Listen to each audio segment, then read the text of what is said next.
तहे दिल से स्वागत है। देखिए अपने रासायनिक बलगतिकी के बारे में अध्ययन करे थे, केमिकल काइनेटिक्स, और आज अपन बात करेंगे रासायनिक बलगतिकी के लेक्चर नंबर 11 के बारे में।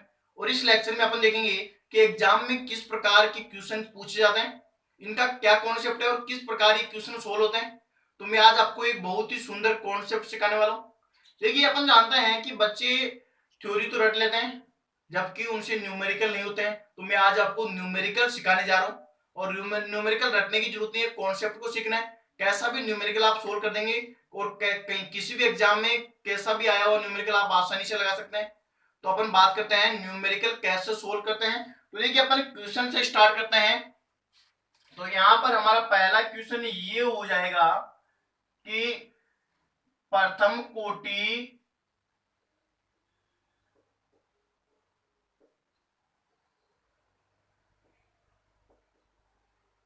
एक प्रथम कोटि अभिक्रिया 10 मिनट में 90% पूर्ण होती है। 10 मिनट में 90% पूर्ण होती है यदि यही अभिक्रिया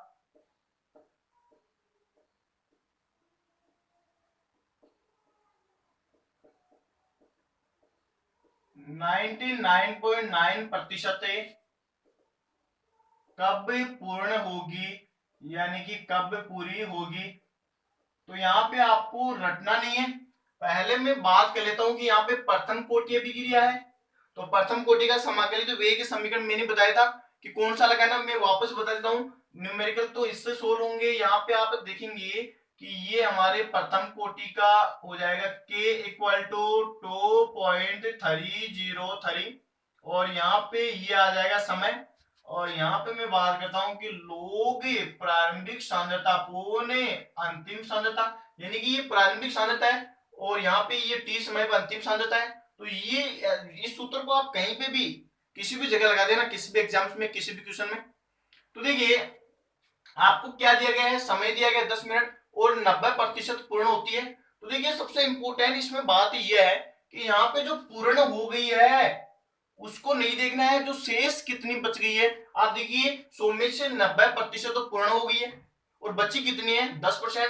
तो हमारे पास जो 80 की वैल्यू कितनी आ गई, यानी कि t समय पे कितनी आ गई 10% आ गई है। और अपन जानते हैं कि प्रारंभिक कितना मानेंगे, प्रारंभिक अपन 100 मानेंगे, हमेशा ही याद रखिए। अब हमारा क्वेश्चन आसानी से सोल्व हो जाएगा, कोई रोकने वाला नहीं है।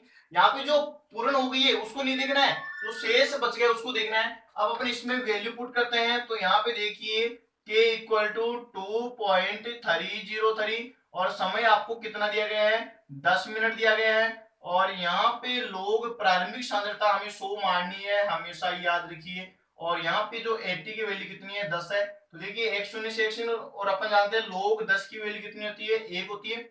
तो ये हमारे पास कि हम इसका मान आ गया 2.303 इंटू 10 की पावर माइनस 1 है। और ये किस में आया है, ये आया है मिनट में है, तो मिनट इनवर्स। तो ये हमारे पास वेग स्थिरांक यानी कि वेग नियतांक का मान आ चुका है। अब आप देखिए आगे क्या पूछा आपको क्वेश्चन में। आगे आप देख सकते हैं यदि यही अभिक्रिया 99.9% कब पूर्ण होगी। कब पूर्ण होगी मतलब इसमें क्या पूछ रहा है, इसमें हमें समय पूछा है कि कितना टाइम 99.9% अभिक्रिया पूर्ण होने में लगेगा, ये पूछ रहा है। तो हमारा क्वेश्चन सोल्व हो गया है। तो इसमें अपन बात करते हैं, ये देखिए के तो हमें मिल गया है, तो वापस अपन फॉर्मूला अप्लाई करते हैं। यहाँ पे देखिए मैं इस साइड में लगा देता हूँ। तो हमें क्या निकालना है, समय निकालना है। तो फॉर्मूला ये लगाएंगे k इक्वल टू 2.303 और यहाँ पर हो जाएगा ये अपन लगा देंगे k की मान और लोग प्रारंभिक सांद्रता पौने अंतिम सांद्रता। तो देखिए हमें समय पूछा है और हम यहाँ पे लिखते हैं 2.303 और k की वैल्यू अपन यहाँ से लिख सकते हैं। तो लिख देंगे 2.303 इंटू 10s की पावर माइनस 1 और यहाँ पे इंटू में क्या है लोग है और प्रारंभिक सांद्रता अपन कितने मानेंगे 100 मानेंगे। देखिए वही बात यहाँ पर आ गई है। यहाँ पर कितनी पूर्ण हो गई है, जो पूर्ण हो गई है वो नहीं देखनी है, जो बच गई वो कितनी है। यहाँ पे देखिए जो बच गई वो कितनी है, यानी कि 80 का मान हमें देखना है। वो यहाँ पे हमें देखते हैं कि 99.9 यानी कि 0.1 यहाँ पे शेष बचा है, तो यहाँ पे लिखते हैं 0.1। तो हमें पता चल चुका है, बहुत ही अच्छा कॉन्सेप्ट है। ऊपर वाले तो हमें 100 रखना है और जो नीचे यहाँ पे बच गया है वो लिखना है। तो 99.9 में कितना बच गया है, 0.1।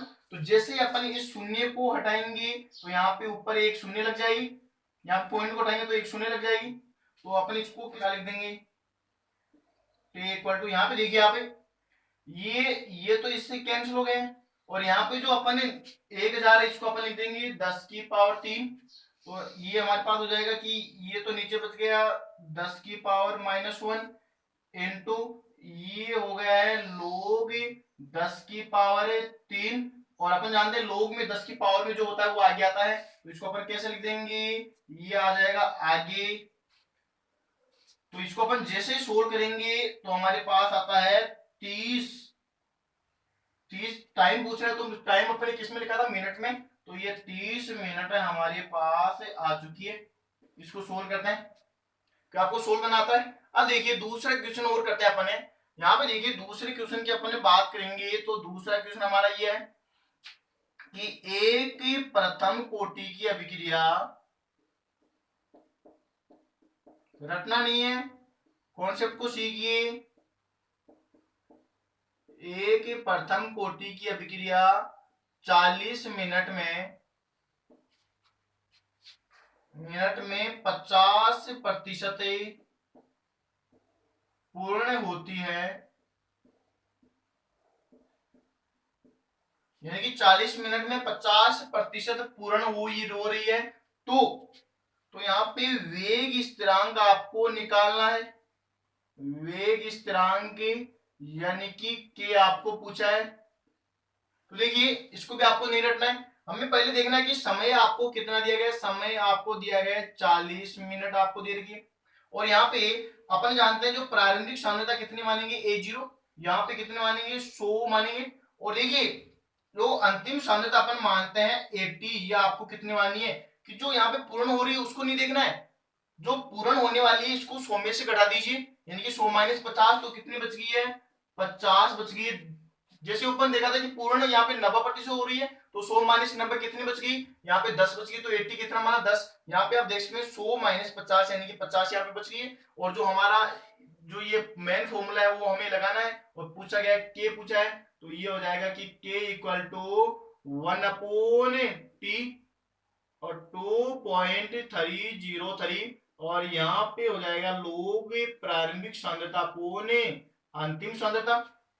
तो इसको आप कहीं पर भी लगा दीजिए प्रथम कोटि में, आपका क्वेश्चन रुकने वाला नहीं है, ये आप कॉन्सेप्ट ही है। देखिए अब अपन इसमें जैसे ही वैल्यू रखेंगे तो देखिए हमारे पास के इक्वल टू 2.303, और यहाँ पर 40 मिनट है तो 40 लिख दिया है लोग। और यहाँ पे प्रारंभिक सांद्रता कितनी, देखिए प्रारंभिक सांद्रता A0 यहाँ पे 100 है, और अंतिम सांद्रता यानी कि 80 कितनी है, 50 है। तो इसको अपन 2 से काट देते हैं, तो इसको अपन जैसे ही सोल्व करेंगे तो k इक्वल टू 2.3034, और लोग दो की वैल्यू अपन जानते हैं 0.3010 होती है। और ये देखिए यहाँ पे ये प्रथम कोटि की है, तो किस में आ जाएगा, ये हो जाएगा मिनट इनवर्स में। जो इसकी इकाई है या जो मात्रक है उसको आप साथ रखना है। तो इस प्रकार हमारे क्वेश्चन सोल्व हो गए। अब देखिए अपन और भी अच्छे अच्छे कॉन्सेप्ट देखने वाले हैं, आपको जो क्वेश्चन है रटने नहीं पड़ेंगे। आप यहाँ पे देख सकते हैं, देखिए मैं इसको मिटा के और क्वेश्चन अपन करते हैं, इसको आप पोज करके उतार लीजिए। अब इसके बाद में अपने बात करते हैं क्वेश्चंस की।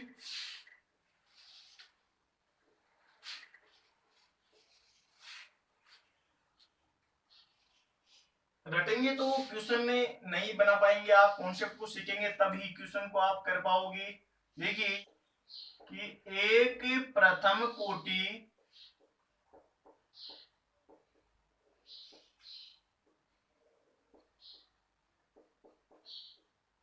अभिक्रिया का अर्धायुकाल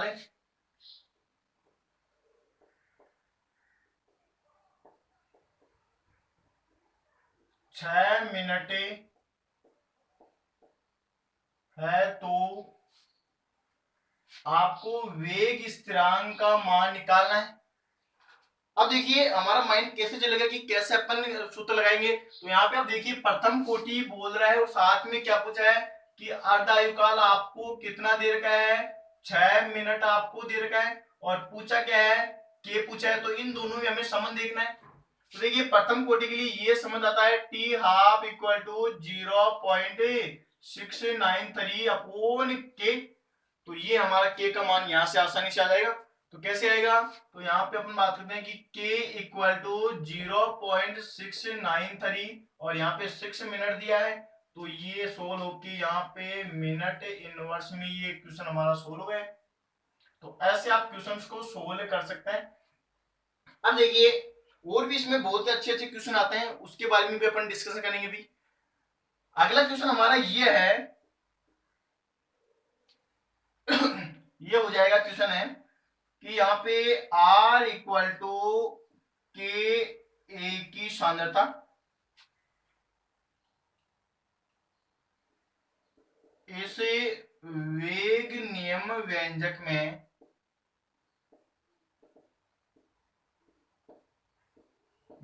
यदि ए की सांद्रता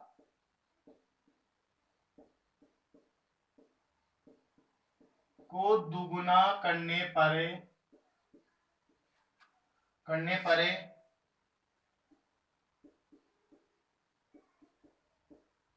अभिक्रिया की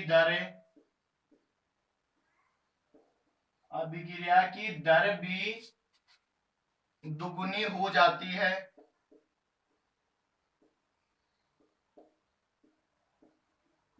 तो अभिक्रिया की कोटि बताइए, अभिक्रिया की कोटि आपको बतानी है। ये हमारे पास क्वेश्चन है। अब देखिए हमें पहली समीकरण क्या दे रखी है, ये समीकरण दे रखी है, बोला है कि इस वेग नियम व्यंजक में यदि एक की सांद्रता को दुगुना कर रहे हैं अपन, तो जो अभिक्रिया की दर है वो भी दुगुनी हो जाती है। तो यहाँ पर आपको अभिक्रिया की कोटि बतानी है। तो कोटि कैसे बताएंगे, पहले तो आप ये अभिक्रिया लिखिए, हमें पता नहीं है ये अभिक्रिया किस कोटि की, सॉरी ये वेग नियम व्यंजक किस कोटि का है। तो यहाँ पर इसकी सांद्रता अपन कितनी मान लेते हैं, x मान लेते हैं, क्योंकि हमें कोटि का तो पता ही नहीं है तो क्या मानेंगे, अज्ञात x मान लेते हैं। अब देखिए यदि भी क्या बोल रहे हैं, यदि एक की सांद्रता को दुगुना कर रहा है तो यहाँ पे लिख देते हैं, यहाँ पे एक की सांद्रता कितनी है 2a और इसको भी अपन ने x माना है, यानी इसका भी पता नहीं है। करने पर अभिक्रिया की दर है वो कितनी हो जाती है, वो भी दुगुनी हो जाती है, यानी कि 2r है।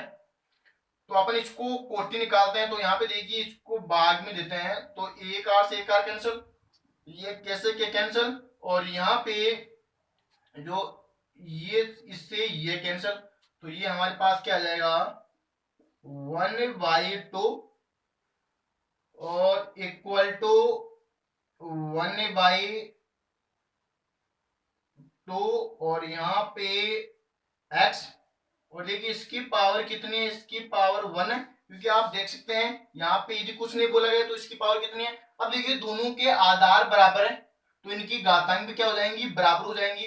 तो यहाँ पर हमारे पास इसकी कोटि किसके बराबर होगी, यानी कि x इक्वल टू 1।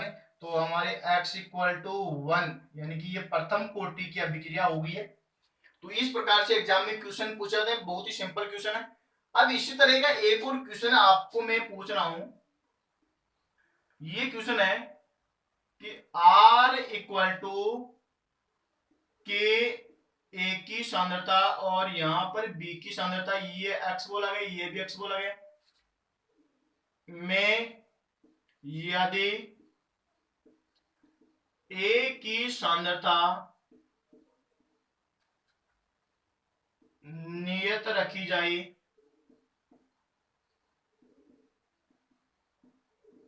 तथा B की सांद्रता दुगुनी करने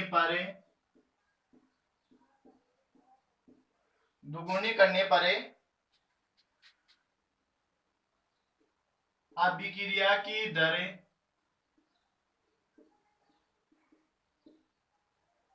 8 गुना हो जाती है,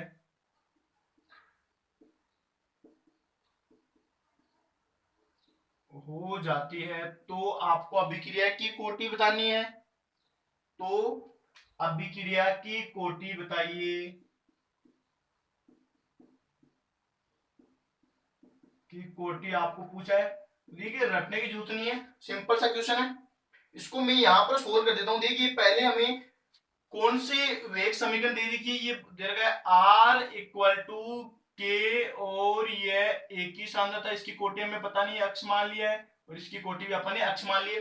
अब क्या बोला है कि यदि एक ही सांद्रता तो नियत है, यानी कि एक ही सांद्रता जितनी पहले थी उतनी है, तो यहाँ पे एक ही सांद्रता तो अपन ने उतनी रखी है, यानी कि यही रखी है। और बी की सांद्रता दुगुनी कर देते हैं, तो यहाँ पे आप देख सकते हैं, यानी कि दुगुनी, यानी कि पहले बी थी, अब क्या होगी 2b होगी, इसकी भी अपन अक्ष मान लेते हैं। और यहाँ पे जो अभिक्रिया की दर कितनी है, वो 8 गुना हो जाती है, यानी कि एट आर, तो 1 आर से एक आर कैंसिल, और यहाँ पे कैसे के कैंसिल, ये इससे कैंसिल, तो यहाँ से ये बी से बी कैंसिल। तो देखिए यहाँ पे हमें क्या प्राप्त होता है, 1/8 इक्वल टू 1/2, और इसकी पावर कितनी है, एक्स है, और यहाँ पे इसकी पावर अपन देख सकते हैं कितनी है, 1 है।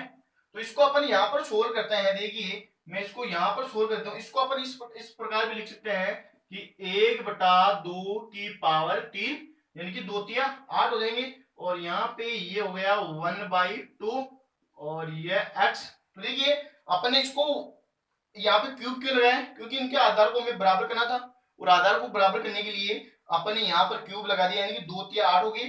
तो देखिए इनके आधार बराबर है, तो इनकी घातांक भी क्या हो जाएंगी, बराबर हो जाएगी। तो हमें इसकी कोटि यहाँ से पता चल चुकी है कि कोटि कितनी है, x इक्वल टू 3, अभिक्रिया की कोटि 3 हो जाएगी। तो अपन ने बोल सकते हैं कि यह तृतीय कोटि की अभिक्रिया है। तो ऐसे अपन क्वेश्चन को आसानी से लगा सकते हैं। अब देखिए एक क्वेश्चन मैं आपको यहां पर आपको देता हूं। यदि आपको ये पूछा जाए कि निम्न ग्राफों को पहचानिए, तो हमारा अगला क्वेश्चन हो जाएगा छठा क्वेश्चन, निम्न ग्राफों को पहचानिए।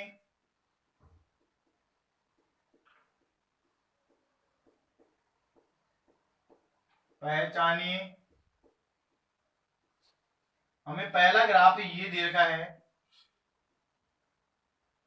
यहाँ पे दे रखा है log 80, और यहाँ पे समय के बीच में, और इस प्रकार का ग्राफ आ रहा है हमारा। और यहाँ पर ये ग्राफ हमें दे रखा है, ये दे रखा है 80 तथा समय के मध्य। और हमें अगला ग्राफ ये दे रखा है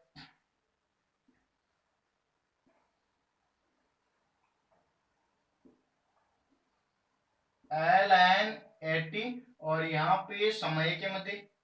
तो देखिए हमें ये पूछा है कि इन ग्राफों को पहचान कर आप बताइए ये किन किन के मध्य, यानी कि ये ग्राफ किस कोटि का है। तो देखिए यदि लोग और ln 80 वर्सेस जो समय के मध्य है, तो ये ग्राफ किसके किसके हो जाएंगे, ये ग्राफ हमारे हो जाएंगे प्रथम कोटि के। तो ये दोनों ग्राफ, ये हो गया हमारा प्रथम कोटि का ग्राफ हो गया, और ये भी प्रथम कोटि का ग्राफ है। और इसकी अपन बात करें तो ये देखिए ये हमारा ग्राफ हो जाएगा शून्य कोटि का। इसको आप याद रखिए, आईआईटी एग्जाम में सीधा सीधा क्वेश्चन पूछा गया था। यदि लोग या एलएन के मध्य ग्राफ है तो वह प्रथम कोटि का ग्राफ होगा, और यदि हमारे पास 80 और टी के मध्य है, यानी कि समय के मध्य, तो ये शून्य कोटि का ग्राफ हो जाएगा। इसको आपको समझना है। तो ये हमारे इंपोर्टेंट ग्राफ थे और इक्वेशन थे, और मैंने आपको कॉन्सेप्ट, बहुत ही अच्छा कॉन्सेप्ट सिखाया। तो ये हमारे क्वेश्चन थे, और मिलेंगे अगले कक्षा में नए जुनून तथा जोश के साथ। तब तक आप पढ़ती रही, मस्त रही। अपन आशा करते हैं कि अपनी मंजिल की ओर बढ़ रहे होंगे और स्वस्थ होंगे। ओके।